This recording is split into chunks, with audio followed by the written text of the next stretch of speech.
Dalam Tuhan Yesus kami berdoa. Amin. Shalom keluarga-keluargaku yang ada di YouTube, keluargaku yang ada di Facebook. Sungguh senang bersama dengan saudara di setiap menara doa pagi ini.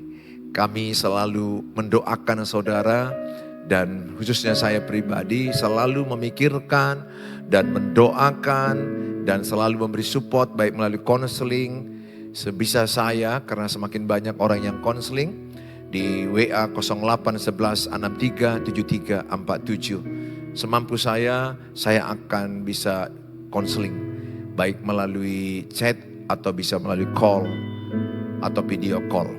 Saudara yang saya kasihi, bahkan ada yang ketemu langsung ya, ada yang dari Jakarta, ada yang dari Tangerang, ada dari luar kota, banyak sekali yang berjuang untuk jumpa dengan saya. Semampu saya akan layani dengan kasih Kristus. Kalau saudara diberkati dengan tayangan ini, keluarga-keluargaku yang di YouTube, di Facebook, silakanlah share ini di banyak grup-grup lain supaya firman Tuhan semakin tersebar memberkati banyak orang lain. Hari ini saya membawa tema di saat kita berdoa, kita menuju kemenangan. Di saat kita berdoa, kita menuju kemenangan. Jadi orang yang berdoa sedang on the track kepada kemenangan. Di poin yang lalu saya membawa khotbah tentang kekuatan doa. Poin pertama, doa itu dikatakan mampu mengubah kekhawatiran menjadi damai. Jadi doa bukan menghilangkan masalah.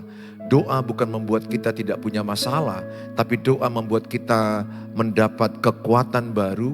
Doa membuat kita mendapat hikmat. Doa membuat kita damai. Doa membuat kita tenang. Sehingga kalau kita damai dan tenang, masalah besar bisa jadi kecil, masalah kecil bisa jadi tidak ada. Tapi kalau orang panik, ingat orang panik masalah yang tidak ada jadi ada, masalah kecil jadi besar. Maka orang yang benar-benar hidup dalam doa, yang doa itu menjadi gaya hidupnya, ciri-cirinya adalah ketika ada masalah, tenang menghadapinya. Itu ciri-cirinya. Kenapa? Karena dia orangnya berserah kepada Tuhan, percaya kepada Tuhan. Karena doa itu bukan kekuatan kita, doa itu adalah kekuatan Allah yang bekerja. Sehingga jangan ragu-ragu untuk berdoa, karena Allah yang bekerja. Bagian kita berdoa dengan iman, berdoa dengan tulus, berdoa dengan hati yang bersih, tidak menyimpan pahit hati, sakit hati dan kecewa. Percayalah kalau doa ini yang kita naikkan, maka doamu akan diberkati Tuhan. Hari ini saya menjelaskan nama saudara, ketika engkau berdoa dengan tema, ketika berdoa, kita sedang menuju kemenangan. Saya rindu setiap saudara untuk mengalami hari-hari saudara dengan doa. Karena ada banyak keluarga-keluargaku yang di YouTube selalu berkata, Pak Pendeta bagaimana memenangkan suamiku, bagaimana supaya suamiku meninggalkan perempuan itu, tidak lagi selingkuh. Demikian juga ada bapak-bapak telepon saya, bagaimana supaya istriku meninggalkan laki-laki itu, supaya kami kembali bersama-sama. Saudara, saya hanya katakan satu doa, dua doa, tiga doa. Doa, doa, dan doa. Doa itu adalah kekuatan. Perlu juga berbuat kebaikan tetap, menabur kebaikan. Tetapi hari ini saya terangkan, kalau kita sedang berdoa, saat berdoa, kita memang tidak langsung melihat ada hasilnya, ada kalanya. Karena doa itu jawabannya bisa langsung dijawab, bisa tidak dijawab karena salah dalam berdoa. Contoh, dia berdoa untuk memuaskan nafsunya, memuaskan keinginannya. Yang ketiga, ditunda Tuhan, menunggu waktunya Tuhan, kairosnya Tuhan. Kita Pengkhotbah 3 katakan segala sesuatu indah pada waktunya. Segala sesuatu indah pada waktunya. Pengkhotbah 3:11 dikatakan segala sesuatu indah pada waktunya. Sehingga doa kita itu ada waktunya dijawab Tuhan. Nah, doa itu memang tidak langsung seperti kita lihat orang bekerja, oh langsung kelihatan dia bekerja. konkret ya, nyata. Kalau kita lihat orang bekerja misalnya membangun rumah, jembatan, oh ini langsung bekerja, kelihatan ini akan siap sebulan lagi, akan siap setahun lagi. Doa tidak kelihatan, tapi bekerja. Kalau saudara punya pengalaman melihat satu kapal besar, dia berlabuh di satu perairan, tempat di mana dia katakanlah di Belawan atau Tanjung Priok, berlabuh, maka ada jangkar. Jangkar itu akan diturunkan ke dasar laut. Kemudian yang kita lihat hanya bisa kita lihat rantainya. Kita nggak bisa lagi lihat jangkarnya. Nah, kita nggak lihat jangkarnya, tapi jangkar itu sedang bekerja. Apa guna jangkar? Menahan kapal itu jangan pergi kemana-mana. Dia menjadi pengharapan. Makanya pengharapan itu seperti jangkar. Dia mengkokohkan. Kita nggak melihat memang jangkar di dalam dasar laut itu. Tapi kita hanya melihat rantainya. Tapi jangkar itu bekerja. Jadi sebenarnya dalam dunia ini banyak hal yang tidak kita lihat tapi bekerja. Seperti signal ini. Signal di udara. Kita nggak melihat. Saudara bisa nonton YouTube ini. Saudara bisa nonton Facebook ini. Itu kan karena ada frekuensi di udara. Kita nggak melihat frekuensinya. Kita nggak melihat energi di udara ini. Tapi karena adalah energi di udara ini yang disampaikan kepada saudara melalui alat-alat canggih, IT yang canggih. Kita nggak melihat tapi lihat. Kita bisa bertatap muka lewat YouTube, lewat Facebook. Kenapa? Itu adalah kekuatan yang tidak kita lihat. Di alam semesta ini banyak hal yang kadang-kadang tidak kita lihat. Tapi sedang bekerja. Termasuk doa. Doamu tidak kelihatan. Tetapi sebenarnya itu nyata. Sedang bekerja. Sedang bekerja. Saya pribadi pengalaman ketika saya berdoa. Selalu yang kudapatkan itu damai, tenang, hikmat, solusi, kekuatan. Sehingga saya suka berdoa.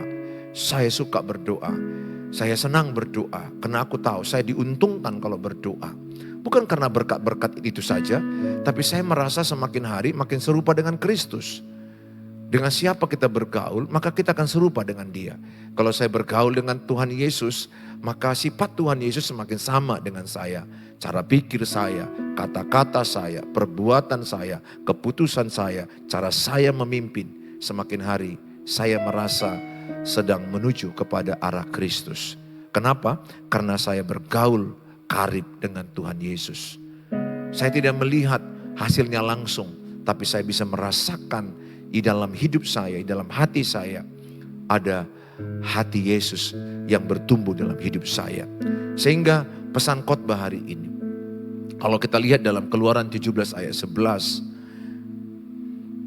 dan terjadilah apabila Musa, di poin 2 ini dikatakan doa mengubah kekalahan menjadi kemenangan. Kalau saudara lihat di PPT-nya, di slide, dikatakan doa mengubah kekalahan menjadi kemenangan.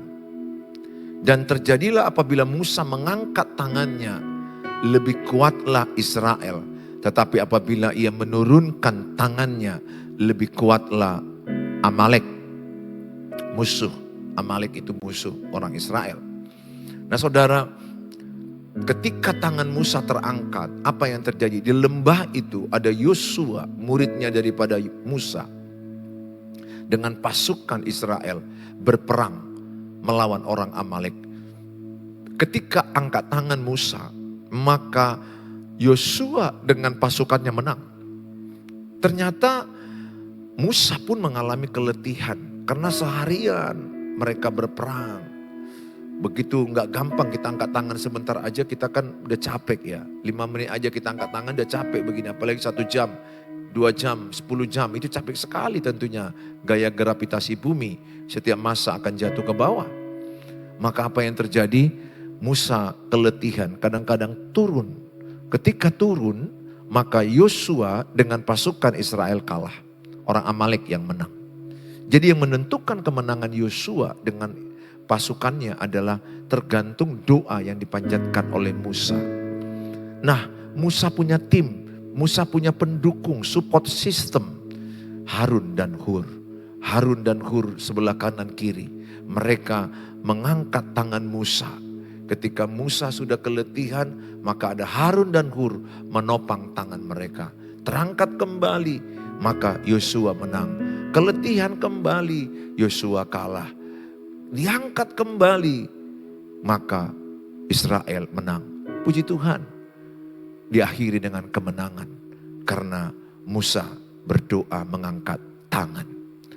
Bapak Ibu yang saya kasih, keluargaku yang di Facebook, keluargaku yang di YouTube, saya bisa melihat dan merasakan beberapa saudara menyaksikan tayangan ini. Engkau keletihan berdoa. Engkau keletihan dalam berdoa. Sehingga ada perasaanmu, aku udah capek berdoa. Sudah sekian tahun aku berdoa, kenapa Tuhan belum jawab? Saya berdoa supaya setiap saudara tetaplah berdoa. 1 Tesalonika 5 ayat 17, ayat yang paling singkat di Alkitab. Tetaplah berdoa. Jangan tinggalkan doa. Jangan-jangan sedikit lagi engkau akan menang. Jangan-jangan sedikit lagi engkau akan dijawab Tuhan doamu. Jangan-jangan sebulan lagi suamimu akan pulang. Istrimu akan pulang. Keluargamu akan utuh kembali. Keuanganmu akan diangkat Tuhan. Saat engkau berdoa itu engkau menuju kemenangan. Kapan? Saya pun tidak tahu. Semuanya waktu Tuhan. Yang penting Tuhan melihat ada iman dalam doamu. Engkau bergumul masalah sakit penyakit. Mungkin kau menyaksikan ini. Pak Pendeta, aku sakit kanker. Aku sakit stroke. Sakit berat dalam hidupku. Sakit di liver, di ginjal, dimanapun bagian tubuhmu yang sakit. Saya hanya katakan, jangan menyerah. Never give up. Jangan menyerah. Ketika Bapak Ibu menyerah, itulah titik kekalahan. Alkitab sudah katakan, sepanjang ada semangat, semua penderitaan bisa kita hadapi. Itu kitab Amsal katakan, selagi ada semangat hidup, maka engkau melewati semua penderitaan itu. Pesanku sama saudara, supaya setiap saudara saat ini, tekunlah berdoa. Jangan berhenti, walaupun doamu belum dijawab Tuhan. Markus 11 ayat 23-24 katakan, jikalau engkau meminta dengan iman yang tidak bimbang dan tidak ragu, maka apapun yang kau doakan akan dijawab Tuhan. Markus 11, 23-24 mengajarkan kita berdoa tidak bimbang. Kita berdoa seolah-olah doa kita itu telah dijawab. Maka ketika engkau berdoa, imani apa doamu itu telah dijawab. Hayalkan, imajinasikan, bayangkan. Saya membangun gereja ini, kami membangun gereja ini. Belum ada uang, tapi saya gambar, saya kasih kepada desain orang yang membangun gereja. Saya panggil ahli konstruksi, dia membuat foto, kemudian saya laminating, saya lengketkan di kaca bertahun-tahun. 7 tahun foto itu saya lihat-lihat, saya doakan, baru gereja ini lahir, baru ada tanah, baru bisa membangun. Pengalaman saya juga begitu dalam membangun sekolah kami TK, SD, SMP. Kami gak punya duit yang cukup, sangat sedikit. Tapi berdoa dengan iman, berdoa bertalu-talu, tidak siap-siapnya berdoa. Sampai kita berkemenangan, dijawab Tuhan. Saya ambil foto sekolah, kami foto, kami tawari tanah, kami berdoa, kami pijak-pijak tanah itu, kami lompat-lompat dan kami gambar lagi gedungnya. Padahal tanahnya gak ada, gambar aja. Lengketkan lagi di kaca, bertahun-tahun doa. Sekarang sekolah itu ada, TK, SD, SMP. Semua itu karena iman. Semua itu karena kasih karunia. Semua itu juga karena kekuatan doa yang tidak jemu-jemu. Ibu, Bapak, jangan jemu-jemu berdoa. Jangan berhenti, jangan menyerah. Berdoalah sampai terjadi doamu. Berdoalah sampai terjadi. Kita gak memaksa Tuhan, tetapi kita berdoa dengan iman. Bagian Tuhan yang menjawab. Bagian Tuhan yang memberikan indah pada waktunya. Pesan saya sama ibu dan bapak.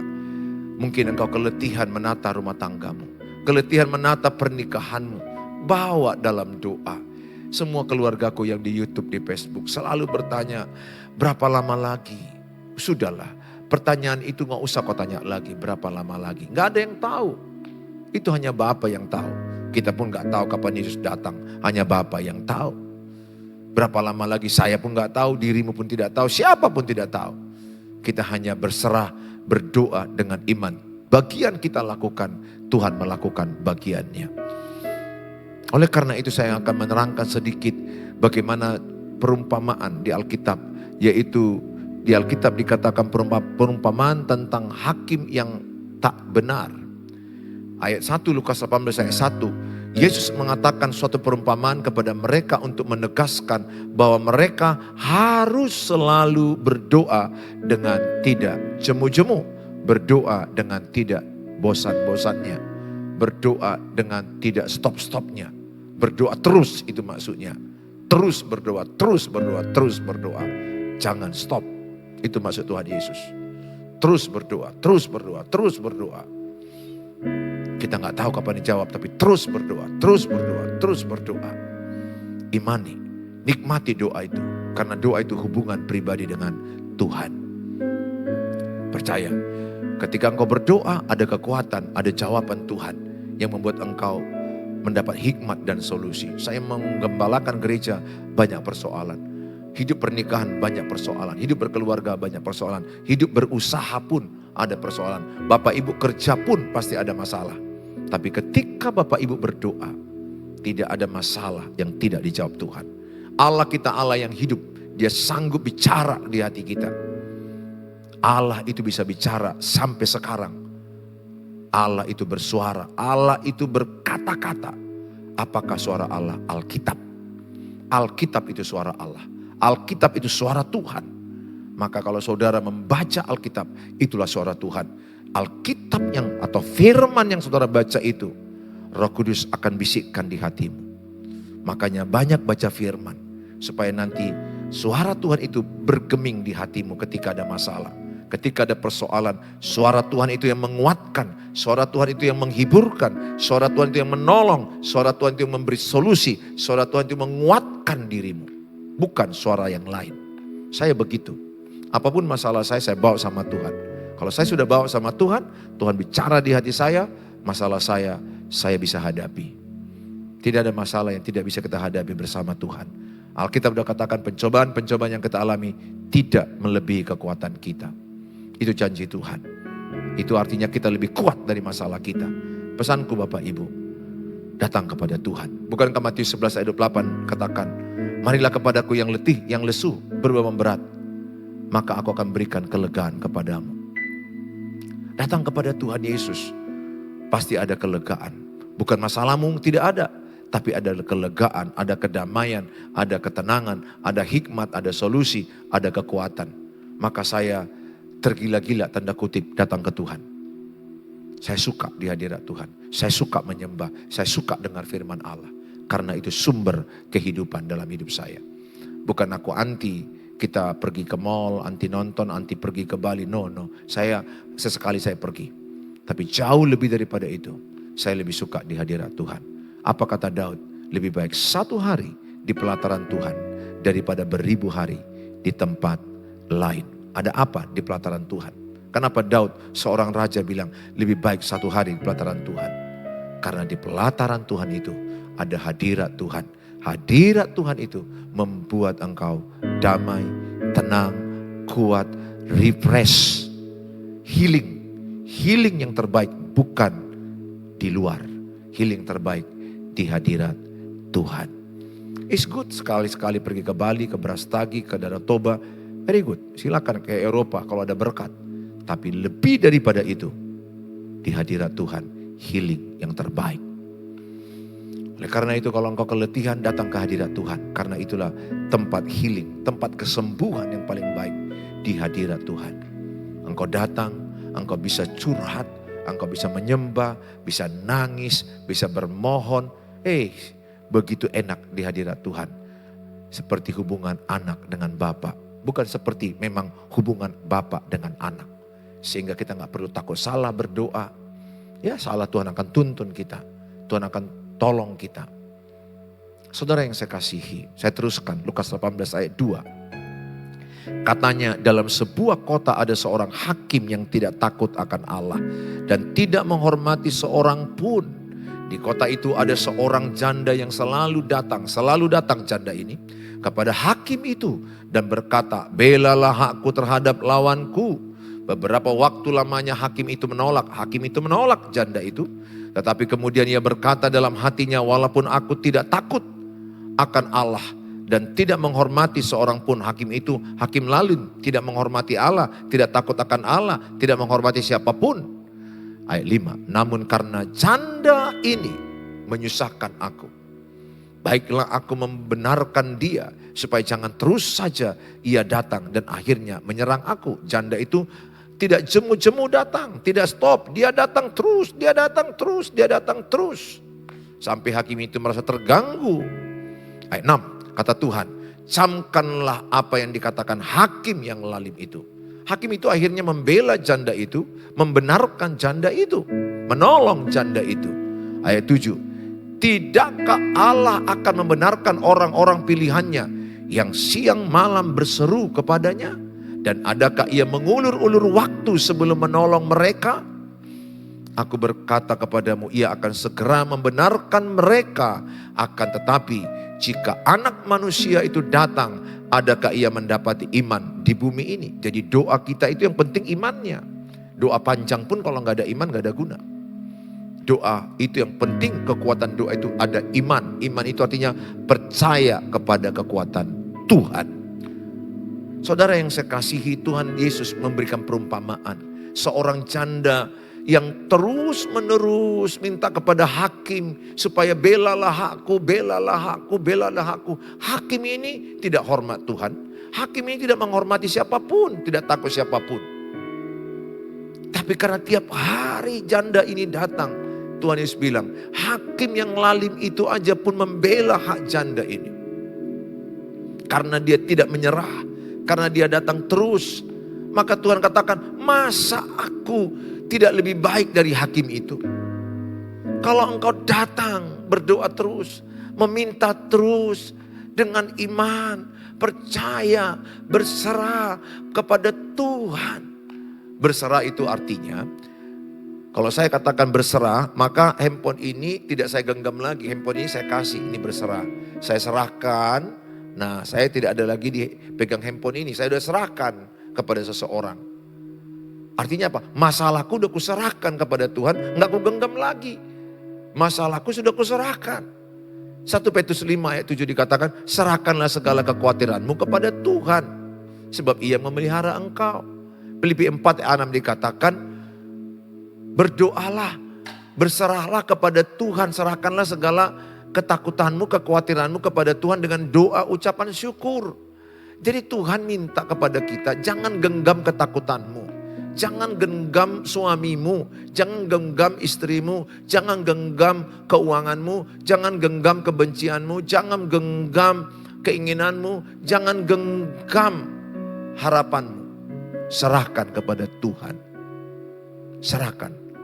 Serahkan. Roma 11 ayat 36, dari Tuhan, oleh Tuhan, untuk Tuhan. Sehingga saya mengajak setiap Bapak Ibu, apa masalahmu saat ini? Serahkan kepada Tuhan.